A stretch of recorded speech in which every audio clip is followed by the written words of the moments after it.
we had raised over $90,000 in just a short period of time. Just a really encouraging, inspiring show of grassroots support. And then it was frozen. I got an email from Sabrina. She said, this is frozen due to, this is her exact language, due to some external concerns, and we'll get back to you. And look, if they had gotten back to me and said, either we need you, here's some due process, we need to know, like, what is this donation or something like that, I would have maybe kept playing ball for them, even though it's unfair.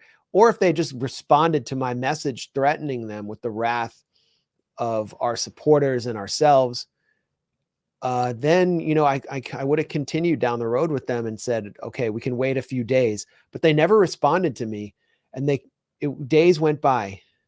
And this is after 2 weeks of fundraising, and they hadn't notified any of you that your funds were frozen. Everybody thought their funds were going to support actual young independent journalists who were putting it on the line for the truth. And instead, the money was, to me is, what were they even going to do with this money, right? What was their intention here? I mean, I assume they were just going to wait us out. They were just going to probably never get back to us, right? But long term, I wonder, like, what are they going to do with this money that they tried to take from us? Hopefully, and I hope all of our supporters that, were gracious enough to donate to us have reached out to GoFundMe to request a refund, right? Because we don't really know what they're going to do with this money, and with the, the Canadian truckers, right? Their whole kind of pivot was, well, we're going to give it to unspecified charities, presumably kind of charities that are opposed to your political perspective, right? So we want to make sure that our supporters get their money back, bare minimum, because we don't want that money going to some, other undesirable cause, and we just don't know what it's going to do. So that's why we moved over to this new trustworthy website, right? Spot Fund. That's given us a written but just promise. To continue, like, with the chronology, I mean, that was one of our considerations because of what they did with the Canadian Freedom Convoy, the truckers who protested the mandates and lockdowns in Canada, where they actually seized the money from donors, $9 million, and then announced momentarily that they were going to just donate it to established charities without the consent of the donors. They had to be threatened by US lawmakers, because GoFundMe is a US company, into giving the money back. We were getting worried that they wouldn't actually transfer it and they would seize it. So we just told everyone to demand refunds. We worked on auto refunding everything.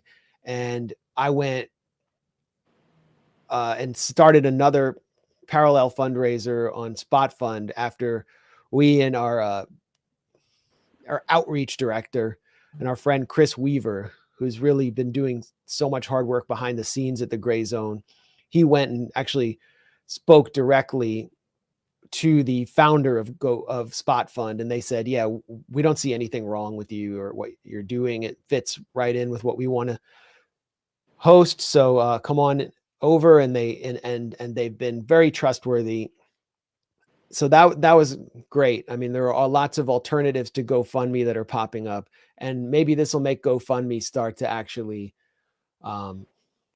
be less censorious, but so far it hasn't done anything. So anyway, I went on Jimmy Dore. We hammered GoFundMe. Glenn Greenwald had me on. Nico House did a segment about this financial censorship. So many people, even people with smaller followings like Nuri Vitaci, Stefania Morizzi wrote a piece for it in Italian media. It was really exploding. It became kind of an international scandal because so many people use GoFundMe. So if it happens to us, it can happen to you. After all that, we finally get a message from another sort of anonymous person on a form letter saying, we are basically willing to allow you to pass our trust and safety vetting procedure. Would you like us to refund everyone or not? And by that point, we'd already had to go over to Spot Fund. And so we just said, refund the money. Yeah. And I mean, they'd screwed us over completely. and sapped the momentum from our fundraiser. They even openly said it was due to external concerns, and we can talk about who those external concerns might be. And then after they started getting hammered and GoFundMe's brand was getting destroyed again, and this is the first time they've gotten hammered for sabotaging an independent media outlet, then they come to me and say, oh, well, is there any way we can work this out? But it wasn't an actual person. Like Spot Fund actually connected me with their chief technology officer and another high-level staffer, and they were real people. Right. So Not GoFundMe got Sabrina. defunded.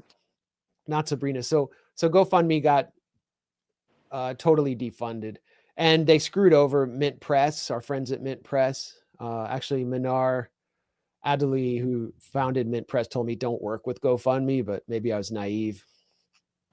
And they've been, the same people who are now basically sanctioning me, right? I've been permanently banned from PayPal and Venmo for my. Yeah, I was going to say, Wyatt, one of the views. reasons I went with GoFundMe was because PayPal and Patreon haven't really interfered with us, and we've had. Well, they've done the same thing, but they did that to you. So tell us about that. And they've done the same thing to Mint Press, right? Yes. They've done the same stuff to Mint Press. And TikTok just banned Mint Press, as well as the Cradle, which is a site that alternative site that covers the Middle East from an anti-hegemonic, anti-imperialist perspective. So you previously were financially sanctioned as an American citizen by American companies. Right. And, this happened last year in June, then later in November. I was just kind of arbitrarily, I just got emails from these websites that said, effectively, you are kicked off. They refused to explain it. They, never really offered any explanation. In fact, they specifically said that they wouldn't explain why, because they didn't want to disclose their criteria for determining digital safety. And I was actually kicked off PayPal first, less than 24 hours after I published a criticism of a guy named Paul Mason, who was extremely close and has bragged about his ability to get people banned from these websites. I just got this notice that says you can't use PayPal anymore. After a review of your account activity, we've determined that you're in violation of PayPal's acceptable use policy. As a result, your account has been permanently limited and you won't be able to conduct any further business using PayPal. And this seems like, what's the big deal? But PayPal is actually an incredibly prolific financial service provider. It's really kind of the one sort of digital banking platform that is used and honored worldwide. It's like if you can't use PayPal, you can't also use a host of other sort of secondary services that depend on PayPal as well. So this is, it really is. I've just been kicked off of this whole segment of it's sanctions, right? It's micro sanctions. It's the same way that they do to countries that they don't like. They do to us, and they get away with it by sort of dancing around this BS excuse that, oh, well, it's a private company and they can do what they want. And obviously it doesn't go both ways though. The private companies aren't allowed, when Elon Musk takes away the Russia state affiliate labels, it's like no longer, oh, well, how dare you, but it's honestly, it's despicable. And it's not unexpected to me that they would do something like this to us at this point because of all the stuff that they've already done. But it is still just outrageous to me on kind of a fundamental level. And it's not just going to be me, long term, the direction we're going is that this could happen to really anyone who speaks out. So there are plenty of ramifications that come with that, but I don't know that we need to get into all of them right now. Well, what happened with you is, citizen of one of the countries or the country that is leading the sanctions regime that sanctions 1/3 of the world. and it's mostly people in the global south, but also Russia and China, maybe more than 1/3 of the world. And now those sanctions are blowing back in the West. People who don't, who disrupt the official narrative around that sanctions regime get sanctioned. And how do they get sanctioned? The government doesn't issue some notice like it does with Nicaragua or Venezuela, where the Treasury OFAC department will actually announce that it's sanctioning them and what it's doing. They get nothing. They just get anonymous note from PayPal explaining absolutely nothing. As CJ Hopkins, who's a German author we interviewed here at the Grayzone, who's facing criminal penalties for the cover of his book and a tweet in Germany, facing 60 days in prison, as he said, the totalitarianism is not a jackboot in your face. It's an anonymous Silicon Valley based company quietly shadow banning you out of existence. And that's kind of what's happening financially as well. And in Germany too. Yeah. It's Alina Lipp, right? She's gotten her bank accounts frozen. She's a German citizen. Her mother reporting from Donbass has had her bank accounts frozen for trying to help send her money, which is what any mother would do. Right. And so, the line between the private and the state is really, it's barely there. We still have like this pretense of having it there, which is why we have to have these little public-private partnerships. And this is something that you passed this along to me. I hadn't seen before, but last year the State Department announced in March, just a few weeks after Russia intervenes in Ukraine's civil war, they said they announced that the Department of State's official global partnership has established a public-private partnership with GoFundMe.org to direct funds to organizations that are helping to address the humanitarian needs of those impacted by the Kremlin's aggression against Ukraine. And then they go further down. They say, please note that, I like this, please note while recipient organizations identified have undergone due diligence, the department must disclaim any and all responsibility or liability for donor and GoFundMe transactions relating to this fundraiser. So basically admitting, don't blame us when your money goes to Nazis. And, so or effigies burning in the desert in Nevada for Burning Man. Yeah, right. Exactly. And we'll get into that in a second. But just like I had to look up the Office of Global Partnerships because I know I've heard of it before. But just from the Wikipedia page for it, take it with a grain of salt. They just described it. They said launched in 2008 by Secretary of State Condoleezza Rice. The Office of Global Partnerships self-describes as serving, quote, the entry point for collaboration between the U.S. Department of State, the public and private sectors, and civil society. So this is their way of, this is the groups, presumably, that are kind of taking the initiative and the lead in terms of doing things like getting us banned, right? This is one of those groups that's just out there in terms of sort of directing the State Department's initiatives towards civil society, towards the private sector. That's how they describe themselves. They're just the point man for basically conducting counterintelligence type activities on their own citizens. They're another vector of this, where it's just the enforcement arm, effectively. Yeah. And so that's who's partnering with GoFundMe. I don't think Spot Fund has a public-private partnership with the State Department. If they did, we probably wouldn't be fundraising with them. Yeah, and just two other things to point to before we move on. I mean, you mentioned first Paul Mason. Everybody probably knows this who's watching, but Paul Mason is a journalist in the UK who took the lead on rallying left-wing support and Labor Party support for the proxy war in Ukraine, even led a rally of like fellow Trotskyist neocon types, like the right wing of the Labor Party and the union movement in the UK or in England, on bringing millions of dollars of British taxpayer money onto the battlefield. basically a boon for the British, whatever's left of the military industry in the UK, as a leftist. And he's a security state collaborator. We exposed him as such. Kit Clarenberg took the lead on exposing him with leaked emails and leaked documents showing that he actually has a handler in the British Foreign Office named Andy Price.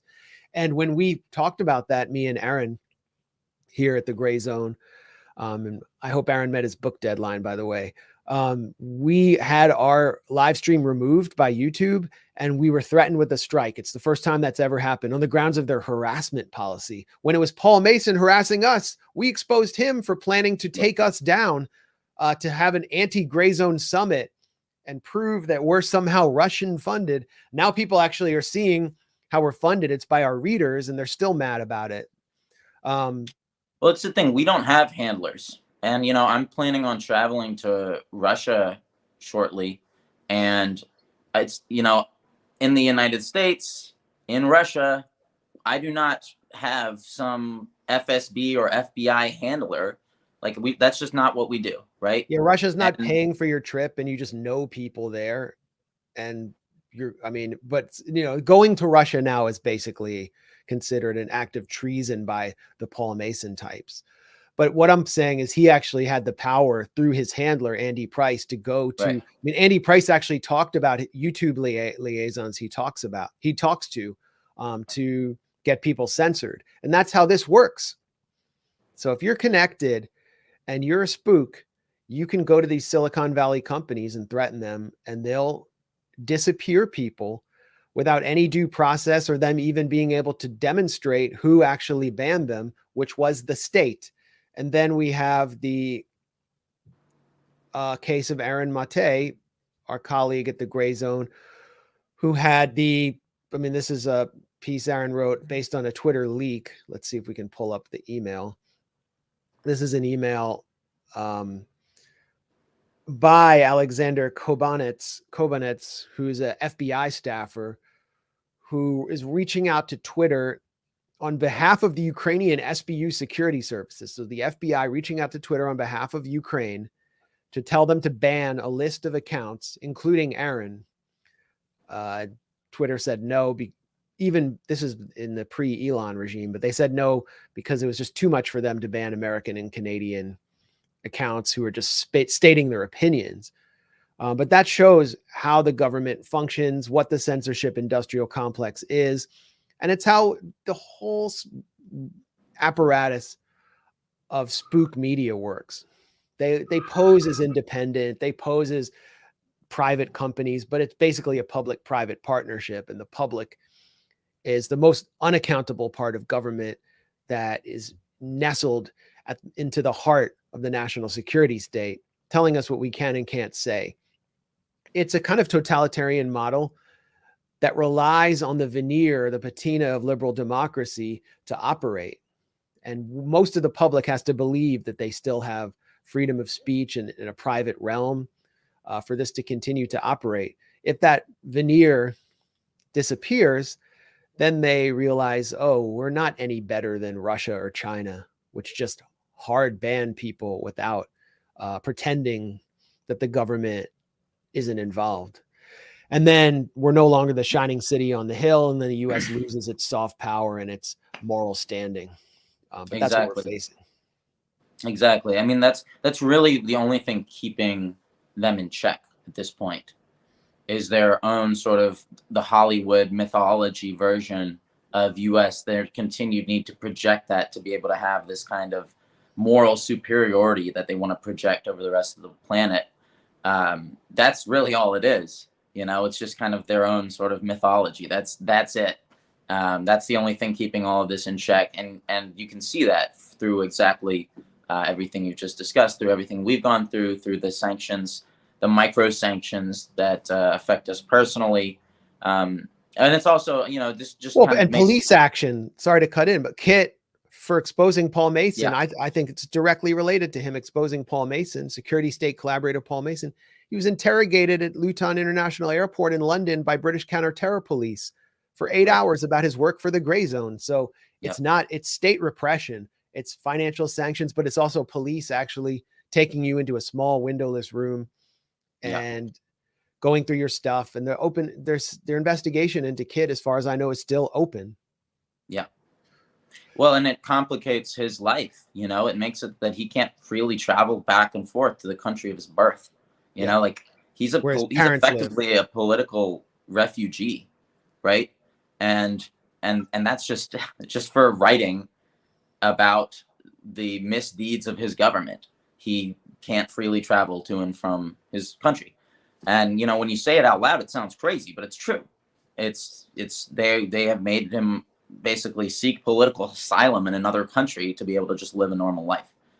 It's 100% true. The National Union of Journalists even condemned his interrogation and then withdrew their condemnation when they came under pressure from the spook journalists, the same spook journalists that likely inspired Kit's interrogation or triggered it.